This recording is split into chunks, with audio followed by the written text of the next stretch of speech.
یہ ہو گیا ایک مسئلہ۔ دوسرا مسئلہ، ایک شخص ہے غریب جس کا جانور گم ہو گیا تھا، لیکن اس کو خیال یہ ہوا کہ نہیں قربانی کرنا چاہیے، حالانکہ وہ غریب ہے۔ پھر وہ ایک اور جانور خرید کر لاتا ہے قربانی کرنے کی نیت سے، اور اتفاق سے اس کو عید والے دن اپنا پرانا جانور بھی اس کے برعکس ایک مالدار آدمی کوئی جانور خرید کر لاتا ہے جو جانور گم ہو جاتا ہے، لیکن اس کے بعد اس کو عید کے دن وہ جانور پھر مل جاتا ہے، اور وہ دوسرا جانور بھی خرید کر لایا ہوا ہے، تو اس پر دونوں جانوروں کی قربانی لازم نہیں بلکہ ایک جانور ہی کی قربانی لازم ہے، اس لیے کیونکہ وہ صاحب نصاب ہے، اور صاحب نصاب پر قربانی جو واجب ہوتی ہے اس کے نصاب کی وجہ سے، اور اس پر ایک ہی قربانی واجب ہے، لہذا وہ ایک کرے گا۔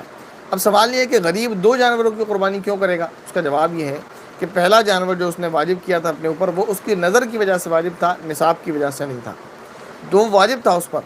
دوسرا جانور بھی وہ خرید کر لایا تو وہ بھی اس کے لیے اس کی نظر کی وجہ سے واجب ہو گیا، لہذا اس کو دونوں جانوروں کی قربانی کرنا لازم ہے۔ یہ ہو گئی دوسری صورت۔ تیسری صورت، جانور جو گم ہو گیا تھا وہ ملا عید کے بعد، یا یوں کہہ لیں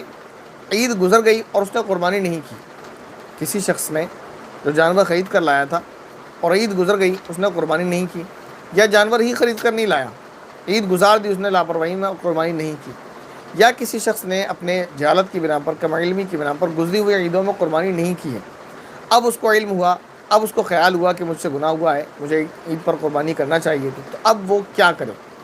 اس کا جواب یہ ہے کہ اگر کوئی شخص جانور خرید کر لایا ہوا ہے پہلے سے قربانی کے لیے، پہلی صورت بتا رہا ہوں، اور کسی وجہ سے اس نے قربانی نہیں کی، سستی کی بنا پر یا کسی وجہ سے بھی، اور دن گزر گئے۔ بعض مرتبہ ایسا ہوتا ہے آدمی سوچتا ہے میرے رشتہ دار آئیں گے میں کل کر لوں گا، پھر رشتہ داروں نے کہہ دیا ہم کل نہیں پرسوں آئیں گے تو آپ تیسرے دن کر لینا، رشتہ داروں کے انتظار میں بیٹھا ہوا ہے، لیکن اتفاق یہ ہوا کہ تیسرے دن بھی وہ ہو نہیں سکی کسی وجہ سے، تو اب کیا حکم ہے؟ تو اس کا حکم یہ ہے کہ یا تو وہی جانور جو وہ خرید کر لایا وہ جانور صدقہ کر لے،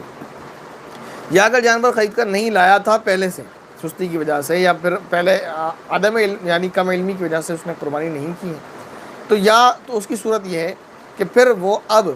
اس زمانے میں جب عید کا دن گزر چکا اور اس نے قربانی نہیں کی ہے اپنے کم علمی کی بنا پر، تو اب وہ اوسطاً ایک جو جانور ہے بکرا، اس کی قیمت کو صدقہ کرے گا غریبوں کو۔ یہ مسئلہ کلیئر ہو گیا؟